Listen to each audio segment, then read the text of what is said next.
we're talking about chapter 24 of Jeremiah today.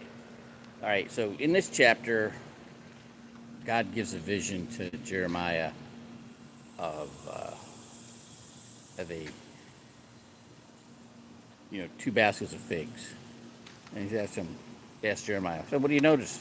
Well, one basket of figs was good figs, the other basket of figs was bad figs, really bad, nasty.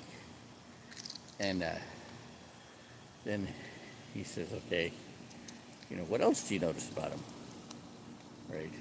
And and he again, you know, they're the ones that were good. They were, pleasant. They look good. They were good. They were the perfect kind for eating, and all this. And the and the bad ones were just the worst.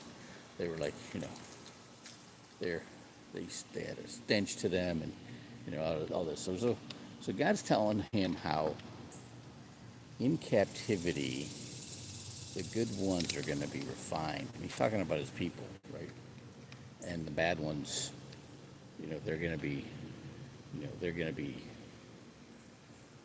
um, they're going to be known for this, for their unworthiness, forever throughout the whole world. And so there's a couple things that made me think about. One was in Matthew about the question about the wheats and the tares. The tares look like wheat. You can't tell the difference between the wheats and the tares until the wheat is ripe, and then the wheat bows down because the kernels get heavier, right? Then you can see the difference, right? But when you pull up the tares, it also pulls up the wheat because they're all their roots are intertwined. Okay, great parable, right? Another thing it made me think about was the Jeffrey Cohn guy from Highway 53.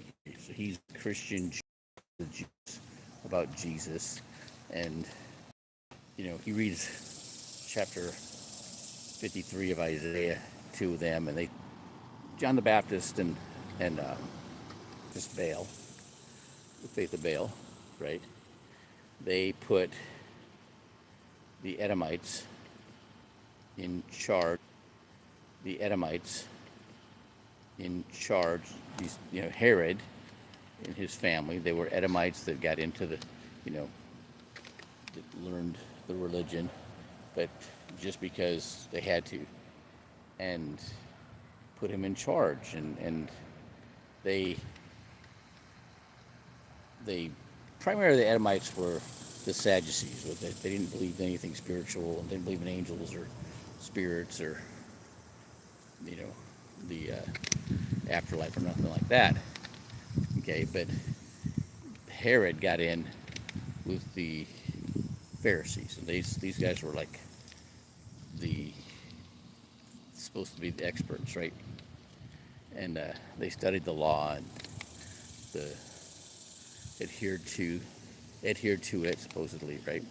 So he gets in with them, and then so Herod becomes the king. He puts his cousin in. He puts his cousin in as high priest, and with the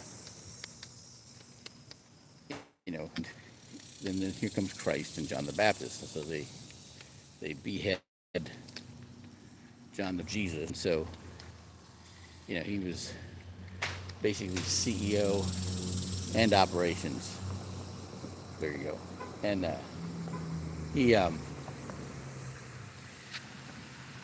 so that's been a challenge. The Edomites have been in they're all in with the practice in Judaism, and then they also try to get in with the Christians because the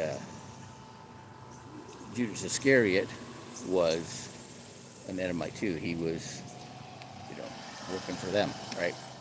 So it's, and then you see this guy, Jeffrey Cohn with Highway 53.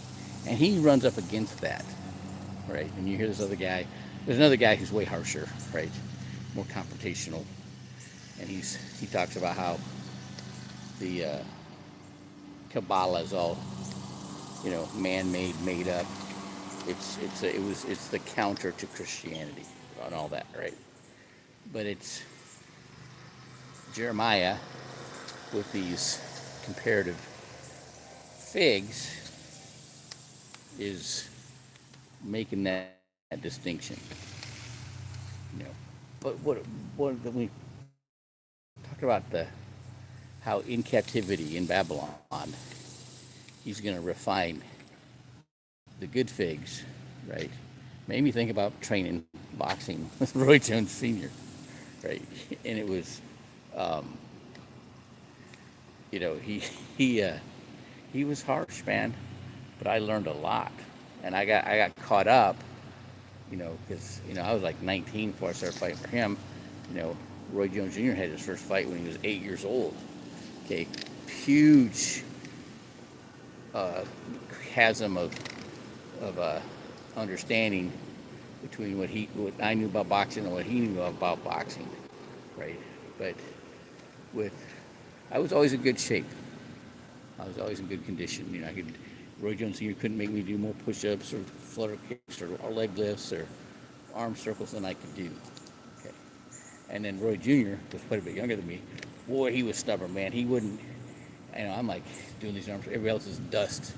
But Roy would hang in there, man. He just had pure force of will. Amazing. And of course, when they kept getting growing, and that grew with him. All right, but that's what I got out of this chapter today. Isn't that something? All right, have a good one.